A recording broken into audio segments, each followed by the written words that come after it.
الحمد لله رب العالمين والصلاة والسلام على سيدنا محمد وسندنا محمد البشير محمد النذير محمد السراج محمد طه محمد ياسين محمد المدثر محمد المزمل محمد وصلى الله تعالى عليه وعلى آله وأصحابه وبارك وسلم تسليما كثيرا كثيرا. أما بعد فأعوذ بالله من الشيطان الرجيم. بسم الله الرحمن الرحيم. يا أيها الذين آمنوا قوا أنفسكم وأهليكم نارا. وقال الله سبحانه وتعالى في الكلام المجيد والفرقان الحميد: ألم يأن للذين آمنوا أن تخشى قلوبهم لذكر الله. صدق الله المولانا العظيم وصدق رسوله النبي الأمين المتين الكريم، ونحن على ذلك لمن الشاهدين والشاكرين والحمد لله رب العالمين.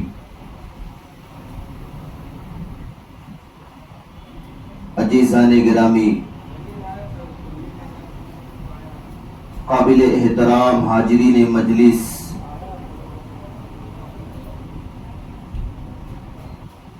معزز و محترم سامعین، السلام علیکم ورحمۃ اللہ وبرکاتہ. عزیزان گرامی، اللہ جل جلالہ عما نوالہ کا بے انتہا فضل ہوا، اس کا کرم ہوا کہ اس نے ہم سب لوگوں کو آج جمعہ کے دن ایک جگہ جمع ہو کر کے اپنی اور اپنے پیارے محبوب جناب محمد عربی صلی اللہ علیہ وسلم کے متعلق کچھ باتیں کہنے اور سننے کی توفیق نصیب فرمائی. عزیزان گرامی، یہ مہینہ شعبان المعظم کا بڑا محترم مہینہ ہے، بڑا مبارک مہینہ ہے. آقا مدنی جناب محمد الرسول اللہ صلی اللہ علیہ وسلم اس سے پہلے جو مہینہ رجب کا گزرا ہے، جب رجب کا چاند نظر آتا تھا تو اللہ کے پیارے رسول، ہم سب کے آقا جناب محمد عربی صلی اللہ علیہ وسلم سارے صحابہ کو ایک دعا سکھاتے تھے. سارے صحابہ کو بیٹھا کر کے ایک دعا سکھاتے تھے. وہ صحابہ اپنے گھروں پہ جا کے اپنی بیوی بچوں کو سب کو پڑھواتے تھے. بڑی مبارک دعا ہے.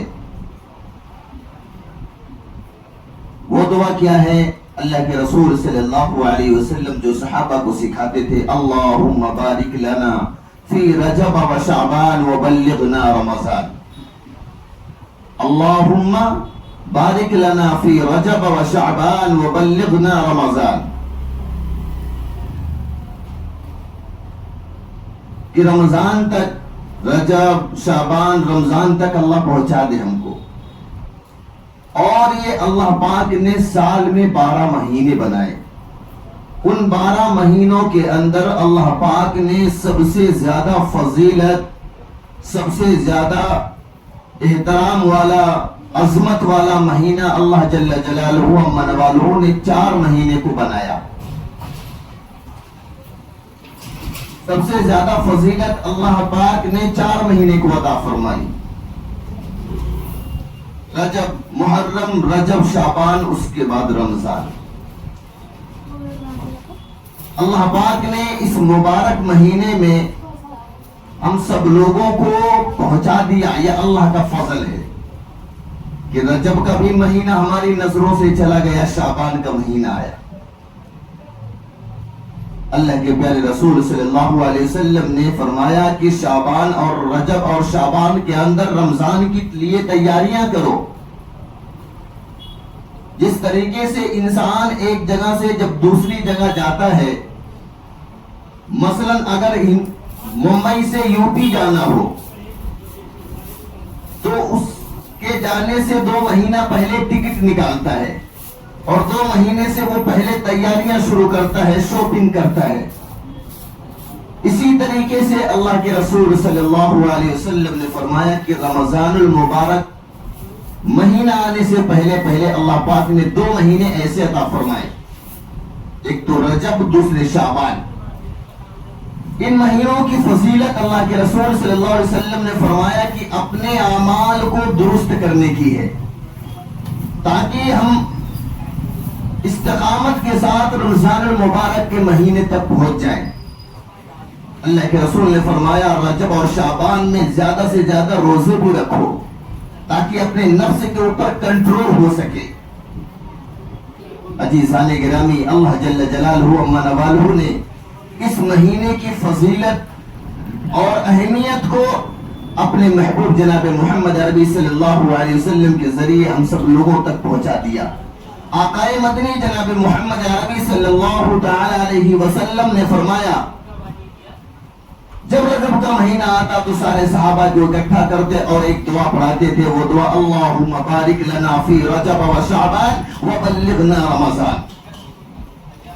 یہ وہ مہینے ہیں کہ جو اللہ کو راضی کرنے والے، اللہ کے غضب کو ٹھنڈا کرنے والے، اللہ کے قریب لے کے جانے والے، اللہ پاک کی محبت میں ترقی پیدا کرنے والے، اللہ کی عبادتوں میں لذتیں لانے والے، یہ وہ مہینے ہیں.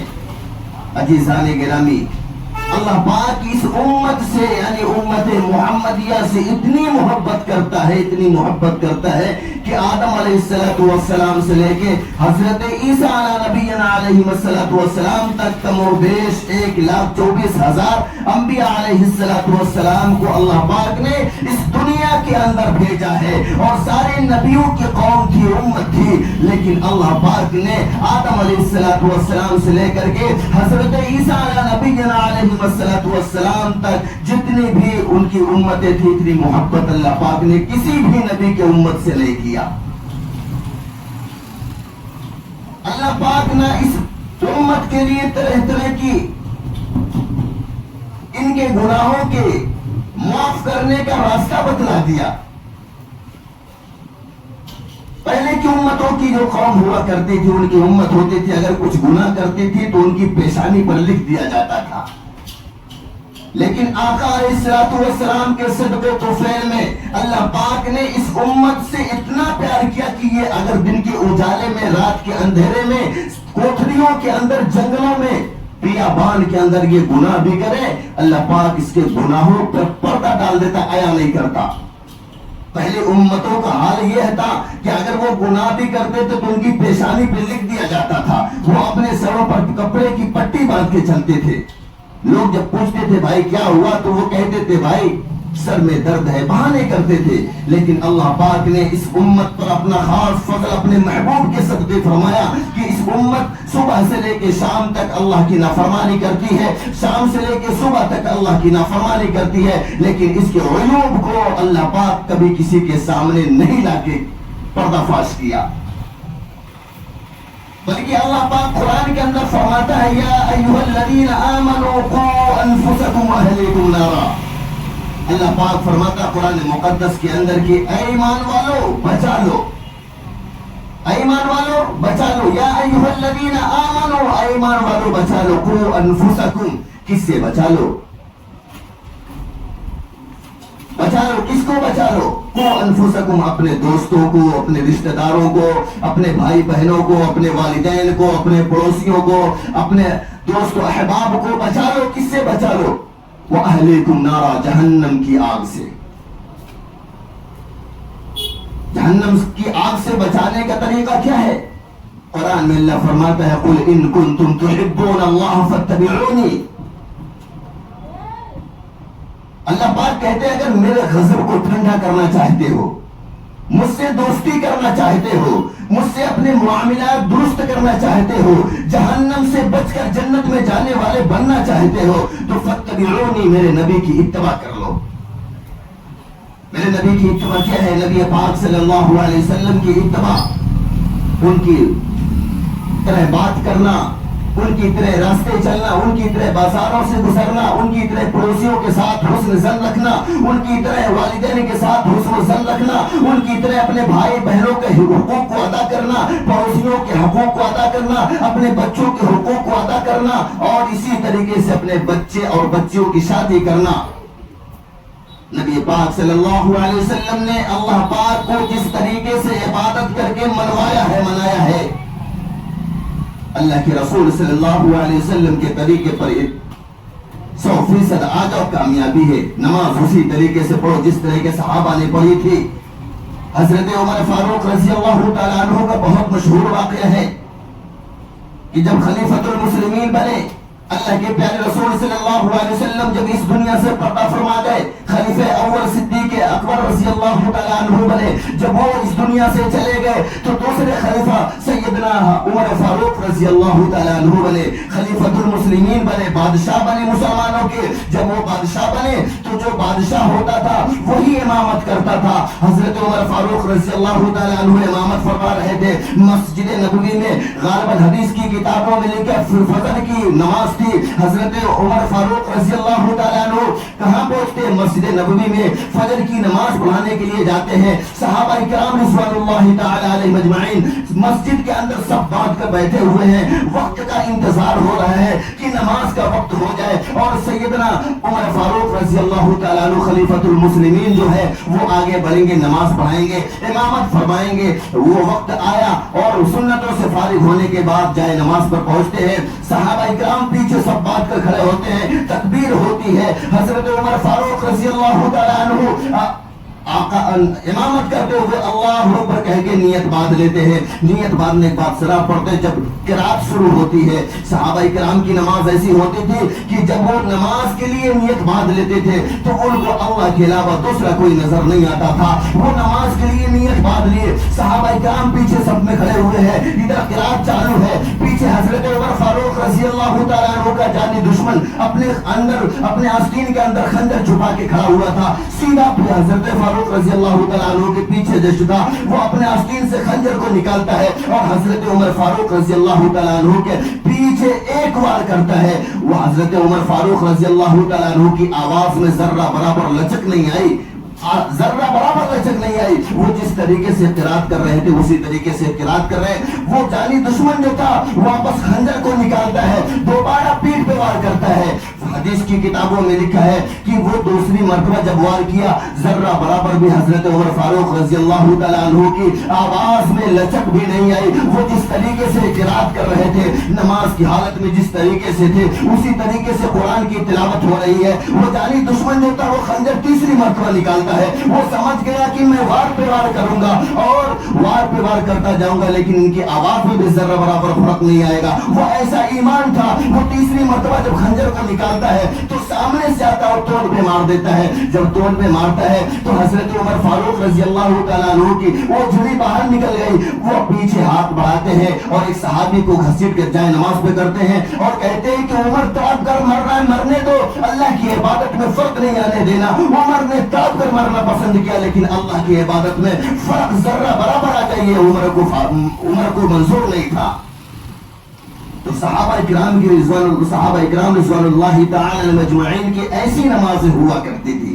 آج ہم نمازیں پڑھتے ہیں, جماعی آتی ہے, کی آوازیں نکالتے, مچھر کاٹتے, تالی بجاتے, کبھی کانوں کے اندر انگلی کرتے, کبھی بالوں میں انگلی ہاتھ پھیرتے ہیں, کبھی آگے کھجلاتے, کبھی باہر کھجلاتے. صحابہ کرام رضوان اللہ تعالی مجمعین کی طرح اگر ہم 100% کامیابی چاہتے ہیں تو ان کے نقش قدم کو اپنانا ہوگا. اللہ کی مدد پھر ہمارے ساتھ ہوگی. ورنہ اللہ پاک نے اس امت سے تو بڑی محبت کیا ہے, طریقہ بھی بتلا دیا. یا ایھا الذین آمنوا قوا انفسکم واہلیکم نارا, ایمان والو بچا لو اپنے دوستوں کو, رشتہ داروں کو, بھائی بہنوں کو, اپنے ماں باپ کو, اپنے اقربا کو بچا لو. کس سے بچا لو؟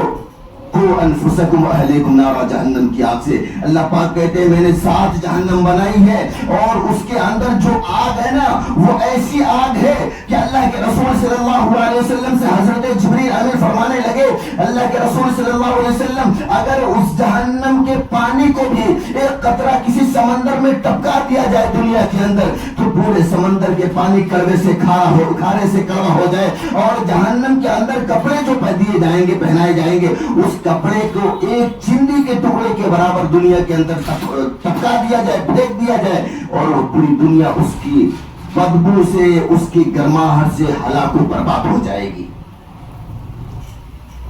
اور اگر ایک قطرہ بھی وہاں کی آگ کا دنیا میں ٹپکا دیا جائے پوری دنیا بھسم ہو جائے گی، اتنی خطرناک ہے۔ اللہ پاک کہتے ہیں بچا لو اے امت محمدیہ، اپنے آپ کو بچا لو جہنم کی آگ سے، بڑی خطرناک ہے، بڑی ہولناک ہے۔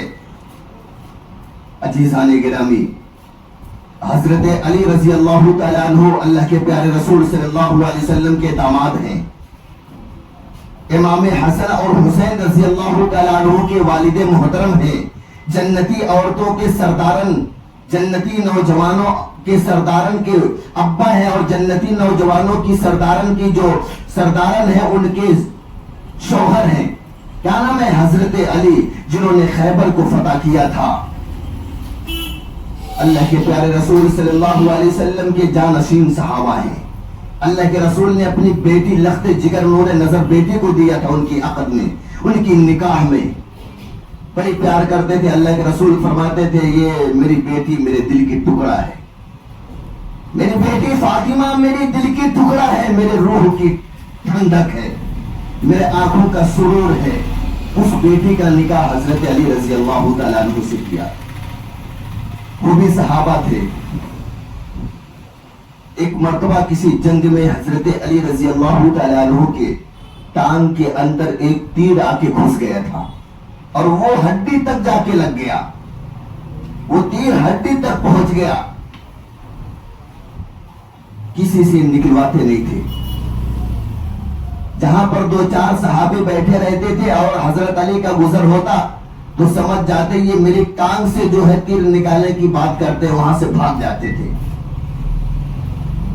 اگر حضرت علی بیٹھے ان کے پاس 2-4 صحابی پہنچ گئے تو یہ اپنے پیر کو پکڑ کے بولتے تھے نہیں نہیں میں تیر نہیں نکالنے دوں گا۔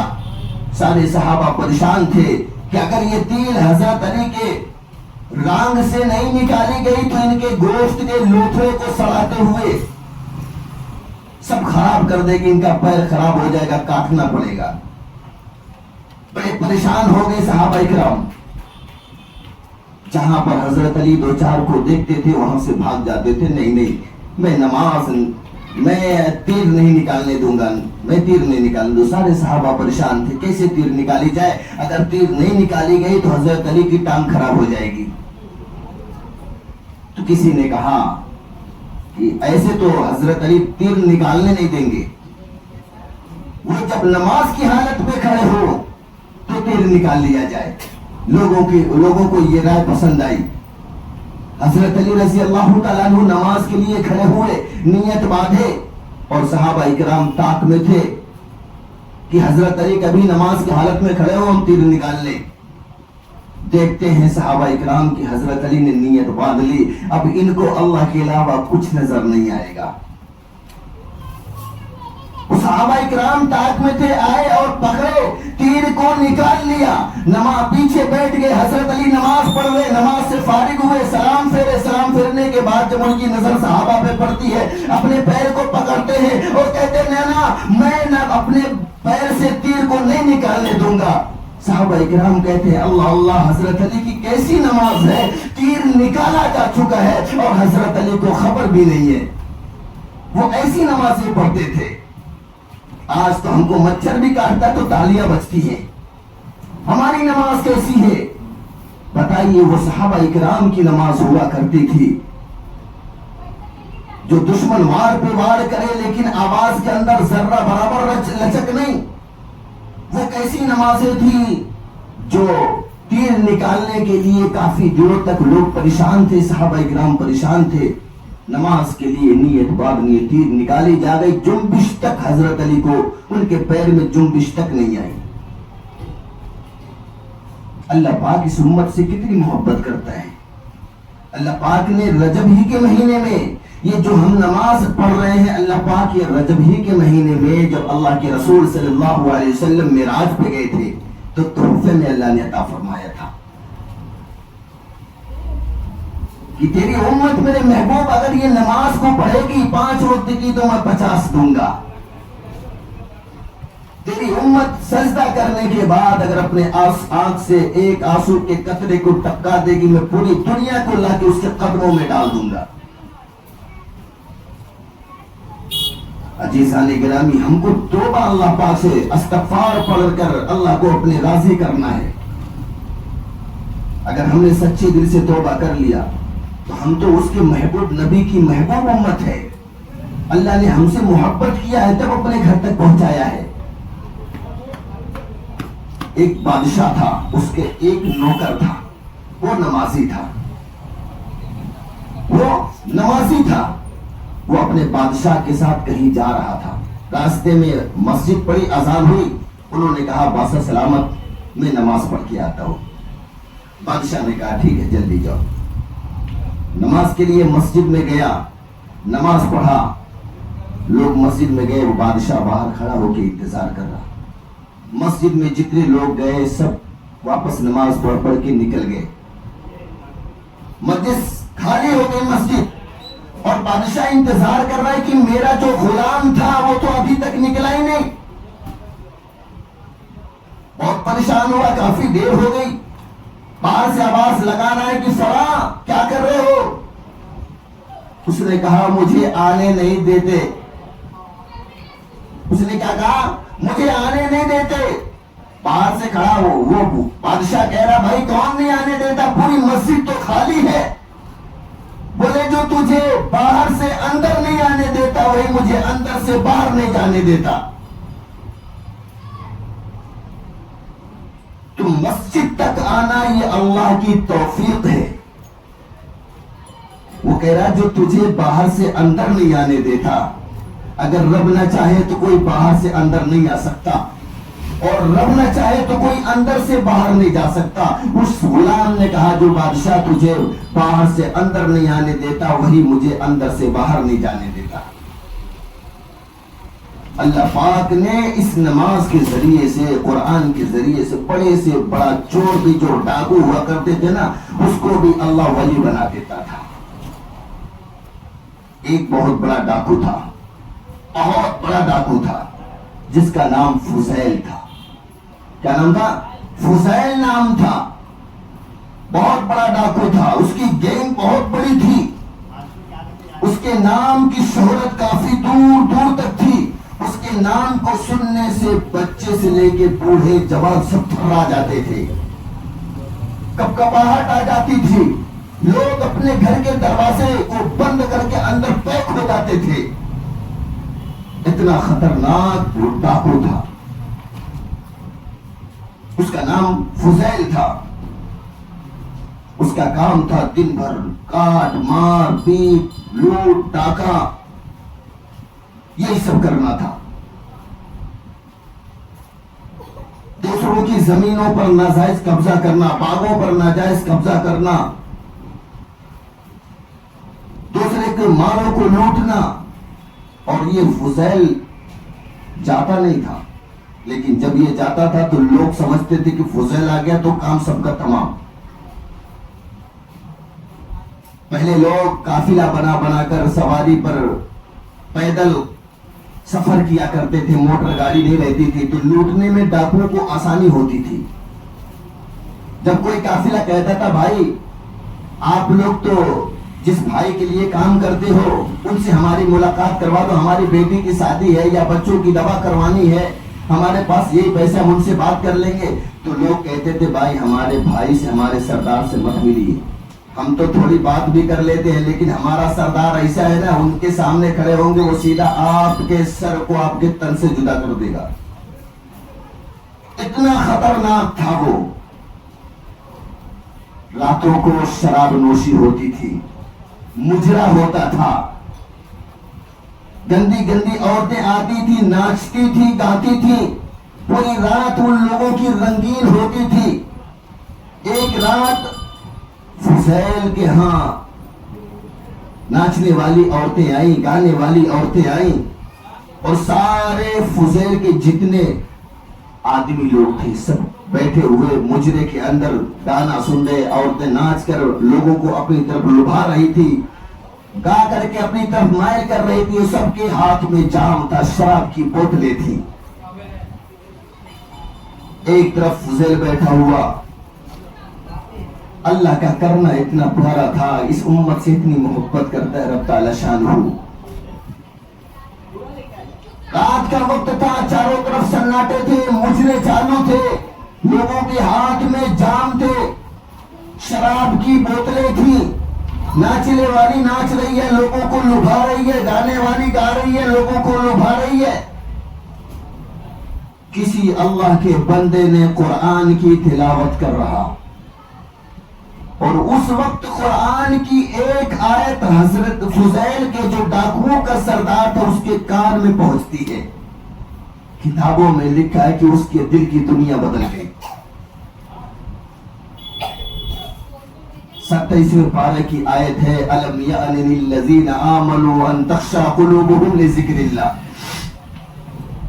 جب یہ آیت وہ شخص اللہ کا بندہ تلاوت کر رہا تھا اور یہ آیت فضیل کے کان میں ٹکرائی, فضیل کے کان میں گونجی, فضیل کے ہاتھ میں شراب کی بوتل تھی, فوراً پھینک دی اور کہا کہ بھائی, یہ ناچنے والی کو بولا کہ تم لوگ اپنے اپنے گھروں پر چلے جاؤ, جو ناچنے والی ہے وہ بھی اپنے گھر پہ چلی جائے, جو گانے والی ہے وہ بھی اپنے اپنے گھروں پر چلی جائے, اور جو میرے ساتھی ہے, جو شراب جس کے ہاتھ میں ہے, جو میرے ساتھ رہنا چاہتا ہے وہ شراب کی بوتلوں کو پھینک دے, اور جو نہیں رہنا چاہتا اس کے ساتھ زبردستی نہیں ہے وہ بھی اٹھے اور چلے جائے. آج سے میں سچی پکی توبہ کر کے اللہ کا نیک بندہ بننا چاہتا ہوں. اللہ پاک قرآن میں کہتا ہے, الم یأن للذین آمنوا ان تخشع قلوبهم لذکر اللہ. اللہ پاک قرآن میں کہتا ہے, اے میرے بندوں کب سدھرو گے, اے میرے بندوں کب سدھرو گے. میرا رب کہتا ہے میرے بندوں کب سدھرو گے. تو میں کہہ دیا میں فضیل ہوں, میں نے کہہ دیا ہے اللہ پاک میں اب سدھر جاؤں گا. ناچنے والی کو بھگا دیا, گانے والی کو بھگا دیا, اور اپنے جو اس کے ہاتھ کے نیچے کام کرنے والے لوگ تھے انہوں نے کہا, بھائی اگر تم کو جانا ہو تو تم بھی چلے جاؤ, اور اگر نہیں جانا ہے تو جاؤ, وضو بناؤ, 2 رکعت نماز پڑھ کے اللہ کے سامنے رو کر اپنے گناہوں کی معافی مانگیں گے. آج سے ہم سدھر جائیں گے. آج سے ہم نہ چوری کریں گے, نہ ڈاکہ ڈالیں گے, نہ کسی کو قتل کریں گے, نہ کسی کی زمین پر ناجائز قبضہ کریں گے, نہ کسی کے باغ پر ناجائز قبضہ کریں گے, نہ کسی کو ہم ڈرائیں گے, اور بلکہ یہ کریں گے کہ جو ہم نے آج تک جس کا مال لوٹا ہے, جس کی زمین پر ناجائز قبضہ کیا ہے, جس کے کاغذات ہمارے پاس پڑے ہوئے ہیں, ہم اعلان کروا کر کے ان سارے لوگوں کے مالوں کو ان تک پہنچانا ہے. لوگوں نے کہا, بھائی جب ہمارا سردار جو ہے توبہ کر کے نیک بننا چاہتا ہے تو ہم بھی بنیں گے. فضیل نے سب کو کہہ دیا کہ بھائی جاؤ, وضو بناؤ اور آ جاؤ, 2 رکعت نماز نفل پڑھو اور اللہ پاک سے سچی توبہ کر لو. سارے لوگ وضو بنائے, 2 رکعت نماز پڑھے, اور نماز پڑھنے کے بعد اللہ سے اپنے تعلق کو مضبوط کر لیا, رو رو کر اپنے گناہوں سے معافی مانگی. جب لوگ نماز سے فارغ ہوئے تو فضیل نے کہا, بھائی گاؤں گاؤں, کڑیا کڑیا, شہر شہر جاؤ, اعلان کرو کہ جس کا مال فضیل نے لوٹا ہے, جس کا مال فضیل نے لوٹا ہے وہ آئے فلاں میدان کے اندر, وہاں پہ مال رکھا ہوا ہے, جس کا جو مال ہو وہاں سے اٹھائے اور چلا جائے. لیکن سب لوگ ڈر رہے تھے کہ بھائی ہو سکتا ہے یہ کوئی سازش ہو فضیل کی. اتنا خطرناک بندہ سدھر کیسے سکتا ہے, جس کی ہیبت بچوں سے لے کر کے بوڑھے جوان تک ہے, جس کا نام سننے کے بعد لوگوں کے روتے تھرا جاتے ہیں, اس کے سامنے کیسے کوئی جائے گا. جب کوئی نہیں آیا فضیل خود گاؤں گاؤں جا کر کے اعلان کرنے لگا، بھائی میں سچے دل سے توبہ کر لیا، میں اللہ کا بندہ بننا چاہتا ہوں، میں نے سچے دل سے توبہ کر لیا، میں یا میرے آدمی لوگ جو کسی کا مال اگر لوٹا ہے وہ فلاں جگہ پر آئے اور اپنے مال کو دیکھے اور لے کر چلا جائے، جس کے زمین کے کاغذات ہمارے پاس ہے وہ بھی آئے اور اپنے زمین کے کاغذات کو لے کے چلا جائے۔ کتابوں میں لکھا ہے کہ صبح سے لائن اتنی بڑی لگی تھی کہ صبح سے دوپہر کا وقت ہو گیا، دوپہر سے شام کا وقت ہو گیا، سب آتے گئے اپنے اپنے سامان کو لے کر جاتے گئے، آتے گئے لے کر جاتے گئے، شام ہو گئی۔ شام جب ہوئی تو آدمی بھی ختم ہو گئے اور سامان بھی ختم ہو گیا۔ اب یہ فضیل نے کہا اپنے ساتھیوں سے، بھائی اب واپس جا کر وضو بناؤ، 2 رکعت شکرانے کی نماز پڑھیں گے کہ اللہ کا بہت بڑا شکر ہے کہ ہم نے سارے لوگوں کے حقوق کو اس دنیا کے اندر دے دیا، جس کا مال لوٹے تھے اس دنیا کے اندر دے دیے، ورنہ قیامت کے دن اللہ کے سامنے، حضور کے سامنے ہم کیا چہرہ لے کر جاتے۔ سب لوگوں نے وضو پڑھ کر بنا کر نماز 2 رکعت پڑھی، اللہ کا شکر ادا کیا۔ نماز سے جیسے فارغ ہوئے ایک یہودی آ کے کھڑا ہو گیا۔ کون تھا؟ یہودی ایک آگے کھڑا ہوا اور کہنے لگا، اے فضیل ابھی میرا حق تمہارے اوپر ہے۔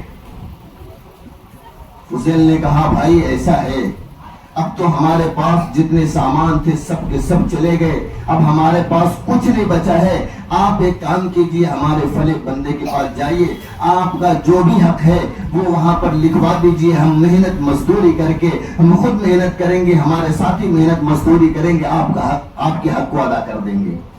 انہوں نے کہا نہیں، یہودی نے کہا نہیں، مجھے اب بھی چاہیے۔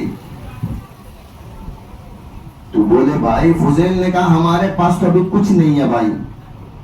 بولے کچھ نہیں ہے تو 2 کام تم کو کرنا پڑے گا، اور اگر 2 کام تم نے نہیں کیے تو قیامت کے دن تمہارے نبی سے تمہاری شکایت کروں گا، میدان حشر کے اندر تمہارے نبی سے تمہاری شکایت کروں گا۔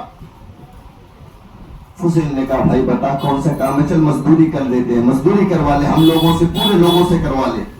انہوں نے کہا نہیں، یہ سامنے پہاڑ دیکھ رہے ہو کیا ہے؟ بولے پہاڑ ہے۔ بولے پہاڑ ہے نا؟ بولے ہاں۔ بولے اس پہاڑ کو 10 قدم آگے کرنا ہے۔ فضیل نے کہا بھائی یہ کیسے ممکن ہو سکتا ہے کہ پہاڑ اٹھا کے 10 قدم آگے کریں؟ بولے کرنا ہو تو بتاؤ، تو میں تم لوگوں کو معاف کر دوں گا، نہیں تو تیری شکایت کس سے کریں گے؟ تیرے نبی سے کریں گے۔ فضیل کے ساتھی نے کہا بھائی اچھا ہوا اس موقع پہ تم نے کہا، ورنہ کسی کی جرت نہیں ہوتی تھی جب یہ فضیل تھا، کسی کی جرت نہیں ہوتی تھی سامنے کھڑی ہونے کی، اتنے میں تو اس کی گردن تن سے جدا ہو جاتی۔ فضیل نے کہا بھائی نہیں، چلیے، سارے لوگوں کو اٹھایا، پھوڑا اور گھمیلا لے کر چلے گئے، پہاڑ کو توڑ رہے، صبح سے شام ہو گئی، تھوڑے سے پتھر ٹوٹے لے کے گئے، 10 قدم دور رکھے، فضیل نے واپس سجدے میں گئے اور فضیل کہنے لگا، اللہ پاک جب میں تیرا بندہ نہیں تھا، جب میں لوگوں کے مال لوٹ مار کرتا تھا، کسی کی جان کی پرواہ نہیں کرتا تھا، اس کے سر کو میں الگ کرنے میں 1 سیکنڈ بھی نہیں لگاتا تھا، آج تو میں تیرا سچا پکا بندہ بن گیا ہوں، میں نے توبہ استغفار کر لیا ہے۔ اللہ پاک اس وقت جب میں گناہوں کے دلدل میں پھنسا ہوا تھا تب مجھے تو نے کبھی کسی کے سامنے ذلیل نہیں کیا، آج ایک یہودی کے سامنے جب میں سچا پکا تیرا بندہ بن گیا ہوں تو مجھے ذلیل ہونا پڑ رہا ہے، اے الہ العالمین میں تیرا سچا پکا بندہ بن گیا ہوں۔ یہ دھمکی دیتا ہے کہ تیرے نبی سے تیری شکایت کروں گا، ورنہ اس پہاڑ کو 10 قدم دور کر دے۔ کتابوں میں لکھا ہے کہ بادل فوراً چھا گئے، کالے بادل آئے اور ایک زوردار ہوا چلی، اور وہ زوردار ہوا چلی کافی ٹائم تک تھی، اس کے بعد جب بادل ختم ہوا، ہوا بند ہوئی تو وہ فضیل دیکھتا ہے کہ یہ پہاڑ جو یہاں تھا تو 10 قدم دور چلا گیا۔ فضیل بڑا خوش ہوا، بھاگتا ہوا اس یہودی کے گھر پہ گیا، بولا بھائی جا کر دیکھ لے تیرا پہاڑ 10 قدم دور ہو گیا۔ یہودی آیا، دیکھا، بولا ہاں۔ بولے اب ہو گیا ٹھیک طرح، حق ادا ہو گیا؟ بولے نہیں ابھی ایک باقی ہے۔ یہودی نے کہا فضیل ابھی ایک باقی ایک کام اور تجھے کرنا ہے. بولے بھائی اب مت پریشان کر, اب تو معاف کر دے. انہوں نے کہا نہیں, سب لوگوں کو بولو تم لوگ جاؤ, تو میرے ساتھ میرے گھر پر چل. یہودی نے کیا کہا, تو میرے ساتھ میرے گھر پر چل. فضیل اس یہودی کے ساتھ اس کے گھر پہ آئے. اس کے بعد اس یہودی نے کہا سامنے ایک گٹھڑی باندھ کے رکھی ہوئی ہے, کپڑے کی گٹھڑی باندھی تھی, اس میں بولے سونے کے ڈلے ہیں, بڑے بڑے سونے کے ٹکڑے ہیں, اس کو اٹھا کر لا اور یہاں پر لا سامنے گن. فضیل نے کہا بھائی مجھے مال کی لالچ مت دے, میں نے ساری چیزوں سے توبہ کر لیا ہے. بولے فضیل نے کہا اگر اس گٹھڑ کو اٹھا کر یہاں پر لا کر کھول کر نہیں گنا تو تیرے نبی سے تیری شکایت کروں گا. فضیل مجبور ہو جاتا ہے, وہ جاتا ہے اٹھا کے لاتا ہے, اور سامنے جب کھولتا ہے تو کھولنے کے بعد ٹکڑے سونے کے نکال سامنے رکھتا ہے. فضیل نے کہا بھائی اب میں ہاتھ بڑھاتا ہوں. اس یہودی نے کہا بھائی میں ہاتھ بڑھاتا ہوں اور اپنے ہاتھ کو میرے ہاتھ پر رکھ کر مجھے کلمہ پڑھا دے. میں یہودی ایک بہت بڑا عالم ہوں اور میں نے اپنے میرے نبی کے اوپر جو کتاب نازل ہوئی تھی, حضرت موسیٰ علیہ نبینا علیہ السلام کے اوپر جو کتاب نازل ہوئی تھی, اس کتاب کا نام تھا توریت. میں نے اس کتاب کے اندر پڑھا ہے کہ اگر کوئی اللہ کا بندہ, سچا بندہ, کلمہ اس نبی کا امتی, حضرت محمد صلی اللہ علیہ وسلم کا امتی, سچے دل سے توبہ کر کے استغفار کر کے اللہ کا نیک بندہ بن جاتا ہے. اگر وہ چاہے تو اس کے ہاتھوں سے عجیب کام ہو جا سکتے ہیں, وہ اگر چاہے تو وہ اگر چاہے تو پہاڑ بھی اپنی جگہ سے ٹل سکتا ہے. اور یہ میرے بھائی جو تو گٹھڑی اٹھا کے لایا تھا, میں اس کے اندر مٹی کے ٹکڑے کو بند کر کے رکھا تھا. میں نے اس تورات کے اندر پڑھا ہے کہ اگر اس نبی کا امتی جو سچا پکا امتی ہوگا وہ اپنے ہاتھ کو کسی مٹی کے ڈھیرے پہ بھی رکھے گا, مٹی کے ٹکڑے پہ بھی رکھے گا, وہ مٹی کا ٹکڑا سونے کا بن جائے گا. میں نے وہ دونوں چیزیں آزما کر دیکھ لیا ہے. اے فضیل اب اپنے ہاتھ کو میرے ہاتھ پر رکھ کے کلمہ پڑھا دے. فضیل نے کہا بھائی میں تو بڑا گنہگار ہوں, میں نے بچوں کا بھی قتل کیا ہے, میں نے جوانوں کے بھی سر کو اس کے تن سے جدا کر دیا ہے, بوڑھوں کے سر کو اس کے تن سے جدا کر دیا ہے, میں نے کتنی عورتوں کو بیوہ کر دیا ہے, کتنے بچوں کو یتیم کر دیا ہے. میں بہت گنہگار ہوں, میرے ہاتھ پہ کلمہ مت پڑھ. تو جا کسی مسجد کے امام کے پیچھے ان کے ہاتھ پر کلمہ پڑھ لے, تو کسی اللہ کے ولی کے پاس چلا جا, ان کے ہاتھ پر ایمان قبول کر لے, تو کسی اللہ کے برگزیدہ بندے کے پاس چلا جا, کسی عالم کے پاس چلا جا, کسی حافظ کے پاس چلا جا, کسی قاری کے پاس چلا جا اور اس کے ہاتھ پر ایمان قبول کر لے. بند بھائی میرے بھائی میں تو بڑا گنہگار ہوں, مجھے اس چیز میں مت پھنسا. اس نے کہا فضیل اگر تو نے کلمہ پڑھا کر مسلمان مجھے نہیں بنایا, اسلام کے اندر مجھے داخل نہیں کیا, تو میں تیرے نبی سے شکایت کروں گا. حضرت فضیل نے اپنے ہاتھوں کو آگے بڑھایا اور اس یہودی کو کلمہ پڑھایا, اشہد ان لا الہ الا اللہ و اشہد ان محمد عبدہ و رسولہ. ایک آواز بلند ہوئی. اب وہ فضیل اللہ کا بہت بڑا ولی بن گیا, جو لوگوں کی جان کو جان نہیں سمجھتا تھا, جو لوگوں کے مالوں کو مال نہیں سمجھتا تھا, جس کے نام سے لوگ تھراتے تھے, اتنا بڑا خطرناک ڈاکو کو اللہ نے اپنا ولی بنا دیا. ایک قرآن کی آیت اس کے کانوں میں ٹکراتی ہے اور اس قرآن کی آیت کو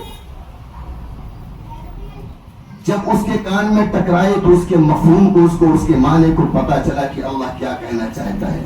27 پارے میں اللہ نے کہا الم یعن للذین آمنوا ان تخشع قلوبهم لذکر اللہ, کہ اے میرے بندو کب سدھرو گے, اے میرے بندو دوسرے کے حق کو کب چھوڑو گے کھانے کے کھانا, اے میرے بندو اپنے پڑوسیوں کے حق کب ادا کرو گے, اپنے والدین کے حقوق کو کب ادا کرو گے, اپنے بڑوں کے حقوق کو کب ادا کرو گے, اپنے بچوں کے حقوق کو کب ادا کرو گے, اپنے نبی کے حق کو ادا کب کرو گے, اے میرے بندو کب سدھرو گے, کب راست پہ آؤ گے. قرآن میں اللہ کہتے ہیں قل ان کنتم تحبون اللہ فاتبعونی, میرے نبی کی اتباع کر لو, سارے کے سارے لوگ کامیاب ہو جاؤ گے.